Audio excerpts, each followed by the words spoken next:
سلام تختاتلتي channel حبرتات هيوت زلكم دقول زانتاتا سلتلوخلنا كابل بنا مسكنا إذا channel نختعبي سابسكرايب بمقبار بيتسبق تكونوا دما بتحتنا نحتت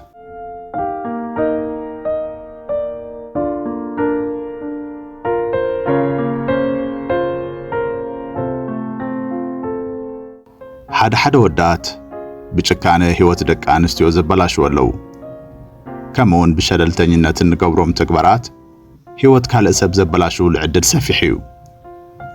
انا مالت حدا بناصانه زنبر سباي كنساي بناصانه زفصمو من عبدان تكبرات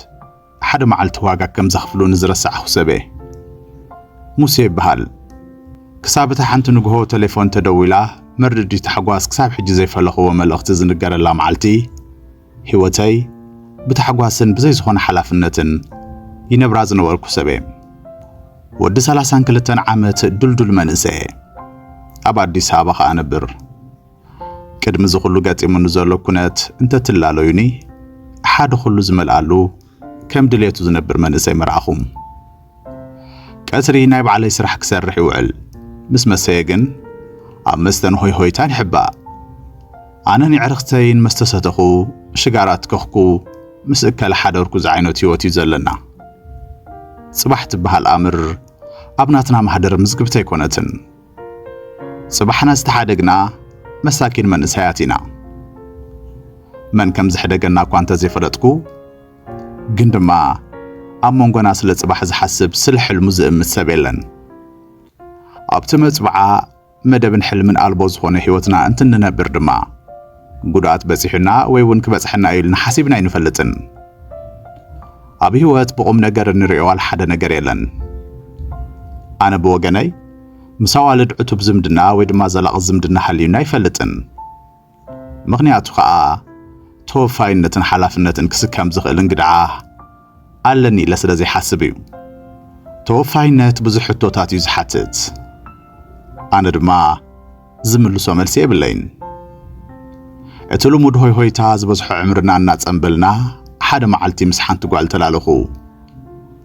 كابشو ودن سدراك سرز مزت قاشا ينيرا كابتوم جمعنا مستوم كلتا تفالت سانيحا نسوم يمحيزو مامتيوم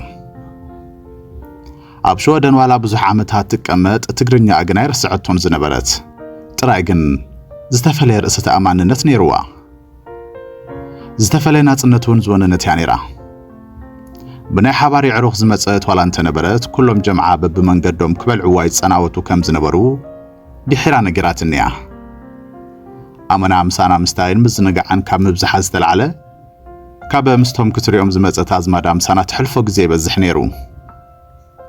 حدا ليت كنت اكيبنا اب حدا غزا زي حقاو حشش كنتك خيلنا اتينا مسينا انت خونه اب منغو بوليس كم زمص زولو تحبيرونا كابت زنبرنا يفحفحلنا هدمنا كل سب انغول عصيفو غوي مخنياتو ابادي ستزصلنا ነገር بزطقمن زيطقمن ببوليس متحازيو سلمنتا يفلطن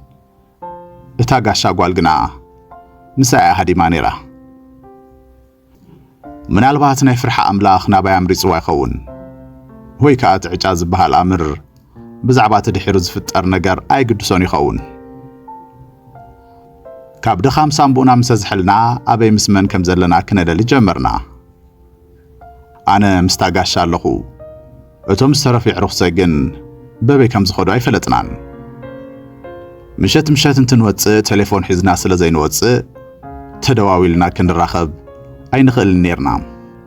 ግና ኣብ ሓንቲ ከም ገዛ ንሪኣ ባር ይህልው እዮም ብምባል ሒዘያና ብኸድኩ አቡ ስለ ዘይጸንሑና በቃ እንዳሰተና ንጽንሐዮም ተባሃሂልና አቡ ምስታይ ቀጸልና ኣብ ዝቕጽል መዓልቲ ግን አባርና ሰተና ዘይኮነስ ኣብ ዓራት ተሓቋቂፍና ኢና ነፍስና ረኺብናያ ነፍስና ካብ ፖሊስ ዘይኮነትስ ካብ ዕሩኽትና ሃዲመን ተሓቋቂፈን ሓደራ ንዓይ ሓድሽ ነገር ኣይነበረን ከም ትልሙድ ፍቕራው ዘይኮነስ ሓደ ዘይተሓስበ ምስ ሓንቲ ጓል ዝተገብረ ርክብ ነይሩ እታ ጋሻውን ቁሩብ ብዘይ መከላኸሊ ምፍጻምና ተሓሳሲቡ እምበር እቲ ካልእ ነገር ዝሓደሳ ይመስልን እኳ ዳስ ልክዕ ኮነ ኢላ ከም ዝገበረቶ ኣብ ገጻት ሓጓሲ ንበብ ነበረ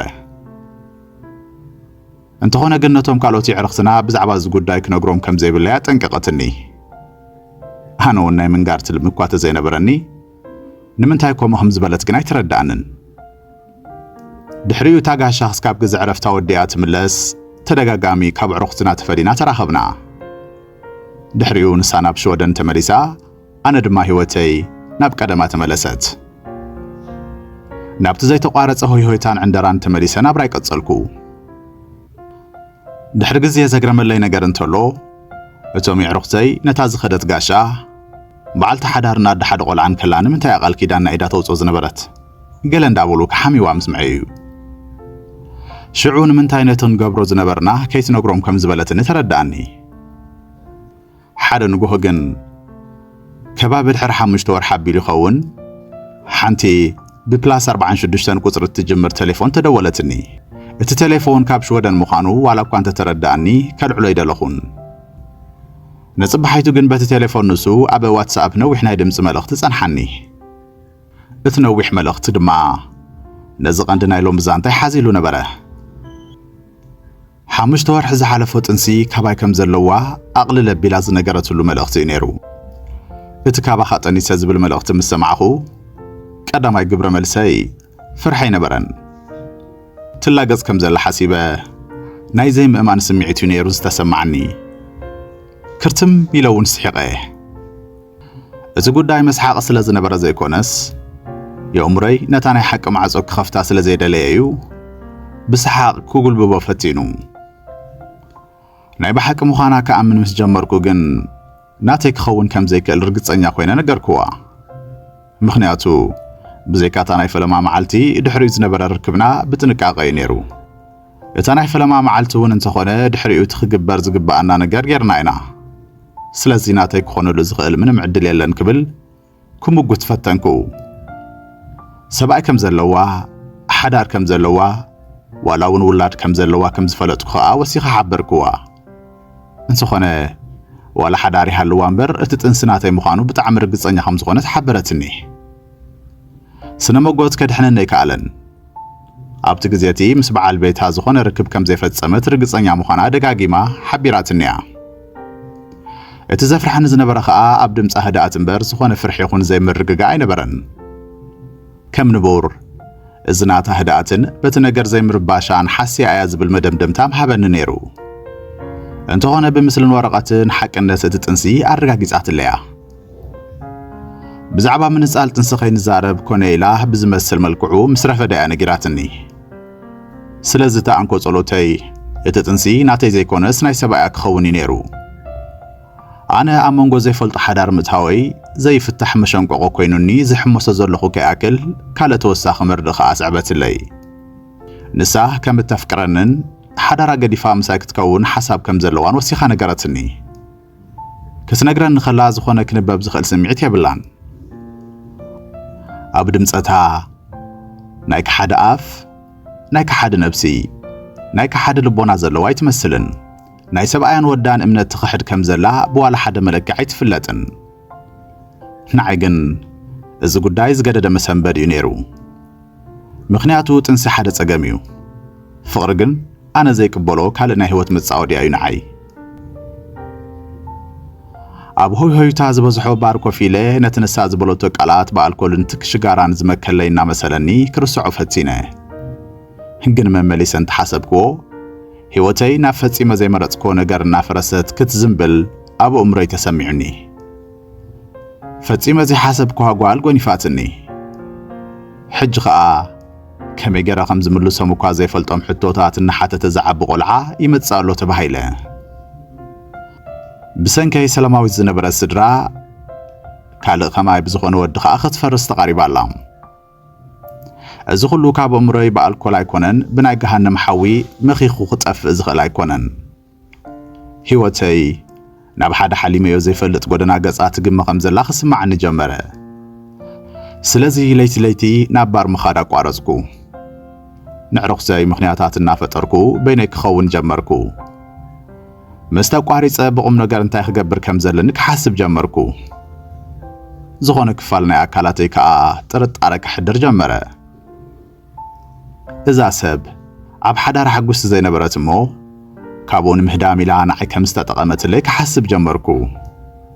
مخنياتو خم انت زي كون كافلما حسوتن مدن نقارن اي مدليان نيرو لحسبكو كالك فالع كالي دما نتن عماوتي بناصان نزنبركو هيوت زكيره نفسي كصلع جمركو مخنياتو ولا نسات حسون تنبرت انا خا نصحي نبركون ابت ጉዳይ አነ ነረ ابت ህድማም ሳኔረ ابت ምድቃስ ምሳኔረ ቀዲምካ ክሕቶቱ ዝግብኦም ቁኑዓት ሕቶታት ኳስ አይሐተትኩዋ ነረ ሙሉ ህይወተይ ኣብ ከም ዝበል አጋጣሚ ክሕቶቱ ዝግብኦም ሕቶታት ሓቲት አይፈልጥን ናይ ዝውጽኢት ከዓ ሕጂ ኣነ ንኽሓትት እኹል ተገዳስነት ስለ ዘይነበረን ጥራይ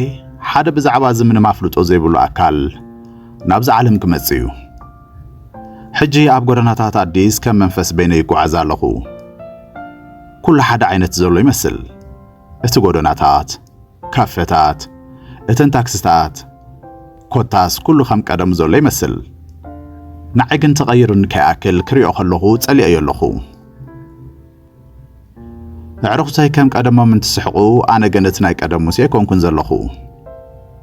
እቲ ሓደ ንጉህ ዝተደወለ ቴሌፎን ኣብ ውሽጠይ ገለ ነገር ኣሰናኺላ ኣኸይዳ ገዛ ከኣቱ ክወፅእ ንነብሰይ ሓንቲ ሕቶ ብቐጻላ ሓታ እቲ ቆልዓ ናተይ እንተኾይኑሲ እዚ ንዓይ እንታይ ይገብረኒ ኣቦ ዕናዊ ሓዳር እንዳማቱ እንተ ክሒደኸ ስብእና ኣልቦ انت امينخ اسور ناي سحتتو نفسي كل ويواب زخونه ولا حنت ملس اب زي بلو مواطرات يا زلا نتحقن سيو مليسه اب زعبات رقيبيون ريايون زي فلت بعل بيت حسب بزعباتي بسنك حنت شللتنينت زعب لاليتي هوتو كسبر زخل سباي حسب بزعباتي بحبار زولدو ولا حسب بزعباتي أبدأ جز صبيه وقت كيف لته أما هتصنع زعب زلو هتصان دقاقي ما يحسب دحري دما بزعبا نفسه يحسب